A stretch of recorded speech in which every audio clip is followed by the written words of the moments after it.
Hi guys, I'm Arun and I'm back with the second video on development of lateral surface. Yesterday we had seen the basics of development of lateral surface, what it means, its definition, its need, why engineers use it, and we had seen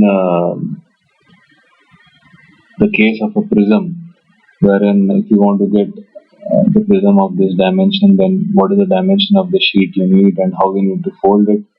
And also we saw an example where the hexagonal prism was cut by a section plane or a cutting plane, and how the cutting plane divides the prism into the top portion and the bottom portion, and what material we require to make the top half the top portion and what material is required to make the bottom portion.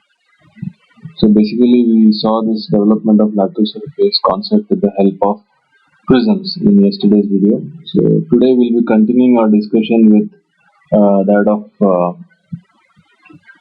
cylinders, pyramid, and cone. So if you see the case of a cylinder, then as per the development of lateral surface, we do not have a top face and a base. We only have the lateral surface of the cylinder. So if you want to make this cylinder, then what is the material you require?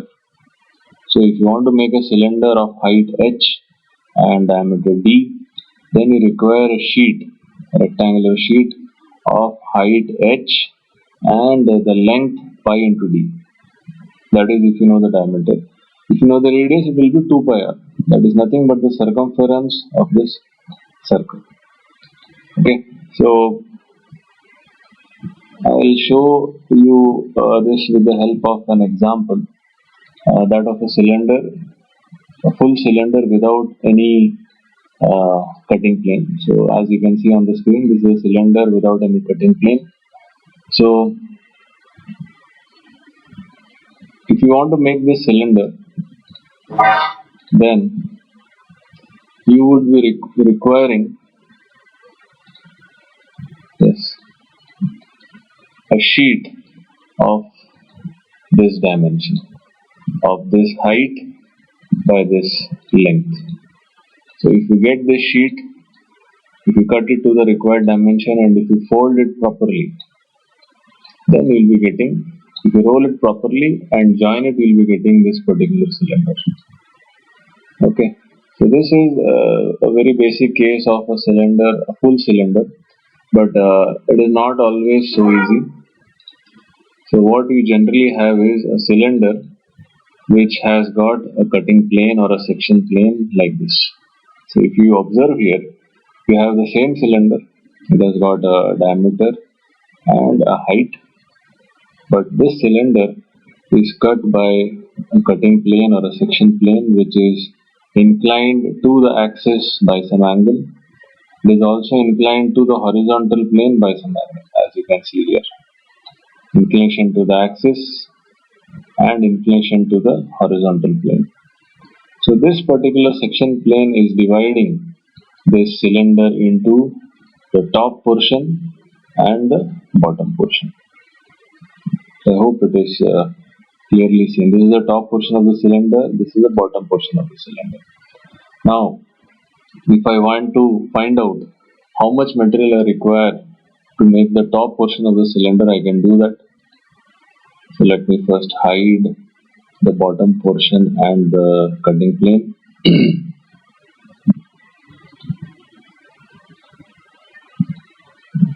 And then I unfold this top portion. Yes, so this is the amount of material. I'll hide this. Yeah, this is the amount of material that I require. So I'll take a sheet of paper. I will cut it to this shape and to this dimension, and if I roll it and fold it, then I'll be getting this shape. Is it clear? So the dimension again depends on the diameter of this cylinder and the height of the cylinder. But this is a basic concept. And similarly, in the same way, if you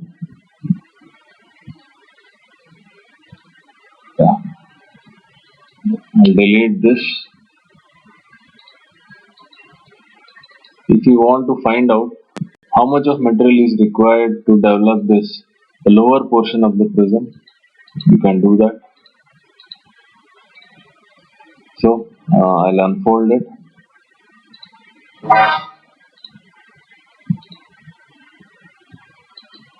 So this much of material is required. So if you take a sheet of paper and if you cut it to this shape and dimension and if you roll and fold it, then you will be getting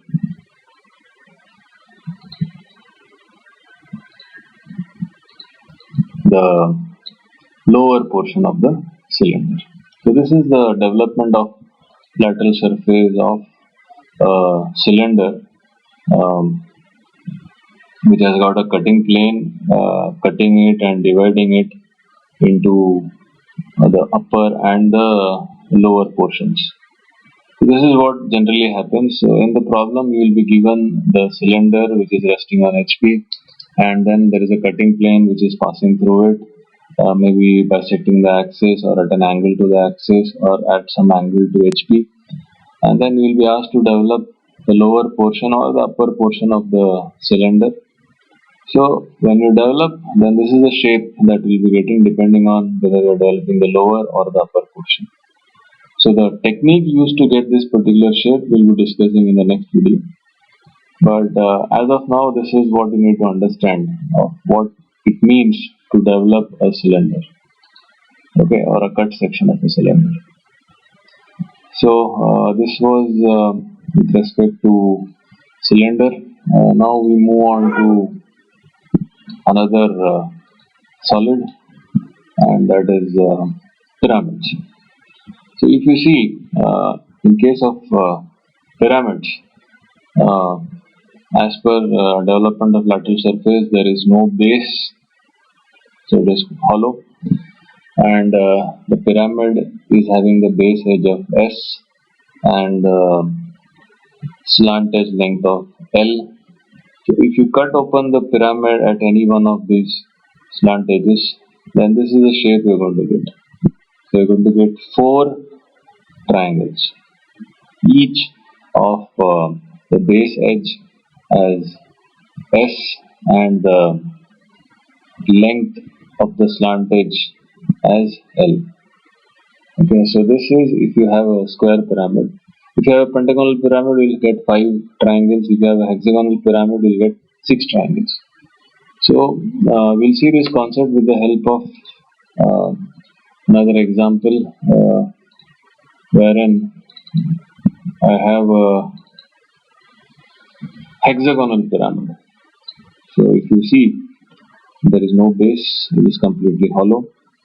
Since it is a hexagonal pyramid, there are 6 triangular faces. So I'll just unfold it and see how much is the material that I need and what is the shape of the material that I need to make this particular hexagonal pyramid. Maybe I'll take this slant edge as reference. Yes. So I'll be needing, yes, I'll be needing this much of material. So if you observe closely, you have 1, 2, 3, 4, 5, 6 triangular faces, since it's a hexagonal pyramid. And if I take a piece of paper and if I cut it to this shape, to the base edge and to the slant edge length, and if I cut it and if I fold it and join it, then I'll be getting this hexagonal pyramid. Okay, so this is the case where you have a full hexagonal pyramid without any section plane, but that is not always the case. What you have is a case like this. wherein you have a hexagonal pyramid and you have a cutting plane which is dividing the pyramid into the top portion and the bottom portion. That is the top, that is the upper half and the lower half. Now, if you want to find out how much material you require to develop the upper half or to make the upper half or the lower half, then this is what we do. I'll hide then first I'll hide the lower portion also. Only the upper portion I'm going to unfold and show you how much material you actually require. Yes. So if you want to make the upper portion of this pyramid, you require this much of material. So I'll even hide the pyramid upper portion itself. So you can see here. So you require these small pieces of triangle, and if you join them, if you roll up and if you join them, then you will be getting, yes, you will be getting this upper portion of the pyramid. Okay, similarly, let me also show you how you get the lower portion of the pyramid. So in order to get that, I'll have to hide the upper portion. I'll hide the upper portion and the cutting plane also. So I have the lower portion here. Now, in order to get the how much material I require to make this lower portion, I'll unfold it. The lower portion may be at this slantage. So this is the material I require. This much of material I require. Okay, so if I take a sheet of paper and if I cut it to this size of the length and the face edge and this length, and if I fold it, I will get this particular shape, that is the lower portion of the pyramid. So in the problem we will be getting statements where we will be asked to draw or develop the upper or the lower portion of the pyramid when there is a cutting plane which is cutting the pyramid at some angle to the axis or at some angle to HP. Okay, so this is a case of that of a pyramid. So now the last case that we need to discuss is that of a cone. So if you see the case of a cone, then cone has got the base circle which has a radius r. So there is no base since we are dealing with development of lateral surface. So there is only the base circle of radius r, and we have got the slant height as L. Okay. So now if you cut open a cone, if you cut a cone along the slant edge, and if you open it up, then this is the shape that you get. It is nothing but a sector of an arc. So to draw this, you require to find the theta angle. So theta is found by this formula, that is the base circle radius divided by the slant height into 360 degrees. Okay. So this is the full development of the cone. Nothing but the sector of a circle. So if you cut a cone, you will be getting the sector of a circle. I am going to show you this concept with the help of a 3D model. A cone without any cutting plane, a full cone. So I'll unfold it.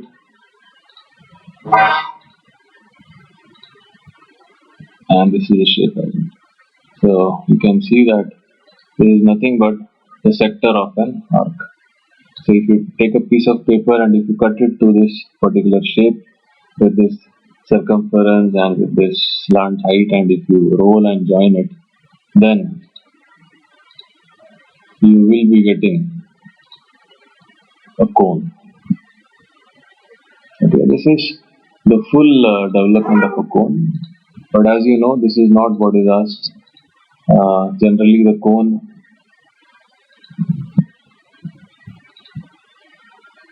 has a cut section,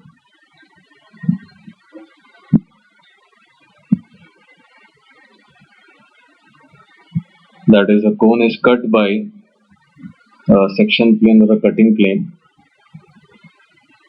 and then the cone is divided into the upper half and the lower half. So I think I can. So you have a cone with a cutting plane or a section plane. The section plane is inclined to the axis by some angle or to the base by some angle, and this cutting plane divides the cone into the upper half and the lower half, or the upper portion and the lower portion. Now if you want to see what is the shape of the material required to make the upper portion or the lower portion, we can do that. I'll hide the lower portion and the section plane, and I'll unfold the upper portion, and this is what I get. So I require a shape like this. So if I take a piece of paper and cut it to this shape and then fold it, then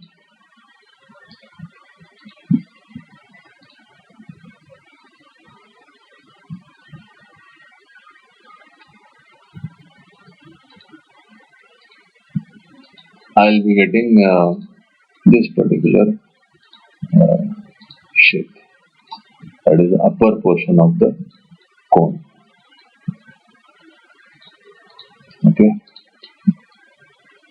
Now if you want to develop the lower portion of the cone, if you want to find out how much material is required to develop the lower portion of the cone, that also is possible. First I'll hide the upper portion, and I'll unfold the lower portion of the cone along this line. So as you can see,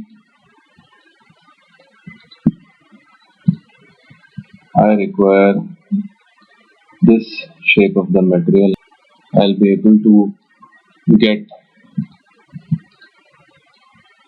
the lower portion of the cone. So this is how we deal with the development of lateral surface for cone, cylinder, pyramid, and prisms.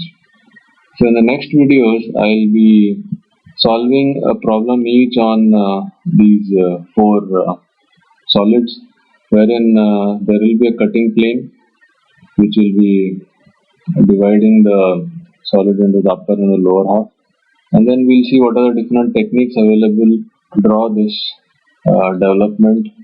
So there are two basic techniques, the radial line development technique and the parallel line technique. We'll see which technique is used for which solid. So I'll be discussing these techniques with the help of examples in the upcoming videos. So stay tuned. Till then, take care. Bye.